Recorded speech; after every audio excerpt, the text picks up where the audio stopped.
The relief on Joe Root's face was palpable. He had made it through a press engagement in the build-up to England's opening game where the topic of conversation had been cricket, actual cricket, and there had been no BS.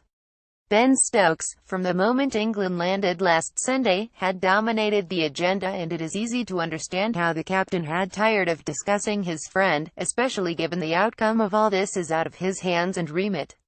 He would have spoken about little else in private too. England had been drawing up new codes of conduct for their extracurricular activities and, of course, trying to find the formula to replace the focal point on the field as well.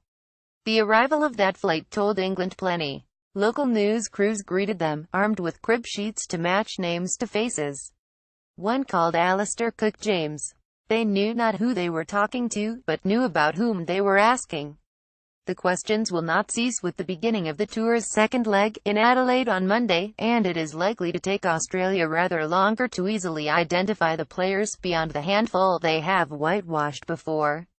Indeed, the whitewash of 201,314 is the second line of questioning. When queries on Stokes have been dead batted away, are there scars already? The tour's great buzzword from that defeat last time Root has taken to gently reminding folk that there has been an Ashes series since last time and that it went okay for England. England's anonymity does not seem to bother them, and they have been quietly going about their business, largely leaving the firing of shots to others. The sharing of service departments in Perth as opposed to individual rooms, as they have had on tour throughout the central contract Sarah, an idea suggested by Cook, is helping bring together a squad that looked a touch ragtag, with 6 first-time tourists. They seem perfectly comfortable coming over as underdogs, and their preparation has risen in intensity with each day. Gentle fielding drills with Mitchell Johnson, who turned down the chance to play against England this weekend, watching on Net's middle practice tour match. Next week things get more serious, as the first-class cricket begins in Adelaide, where they meet the Pink Kookaburra Ball for the first time, then Townsville. England no Stokes, whose influence, as batsman, bowler, slipper to seam and spin, vice-captain and general go-to guy, reaches every corner of the team, will take some replacing. His replacement would do well to fully cover for him in one of those departments, let alone 5.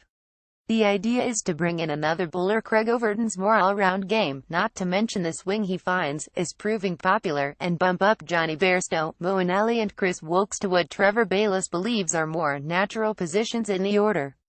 With a shallower batting order, it is time for the top order to step up.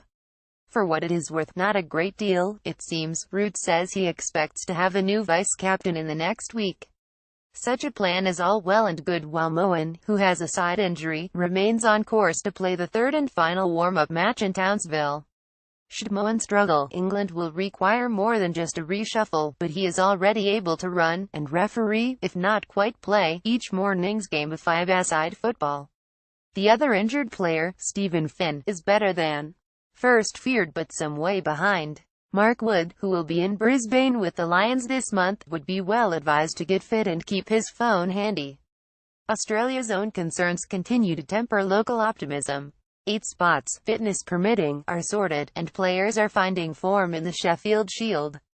Curiously, the opener Matt Renshaw's play seems under threat, perhaps because he is not aggressive enough, while the number 6 spot, ideally a batsman who can bowl 10 overs a day to ease the pressure on the quicks, and wicketkeeper remain unsolved. Hilton Cartwright, who made Steve Smith his 19th first-class wicket for 76, a return to form on Saturday, and Peter Neville look good bets. Rather more ominously, the pace trio of Mitchell Starc, Josh Hazlewood and Pat Cummins ended England's first week on tour by playing a first-class game together for the first time.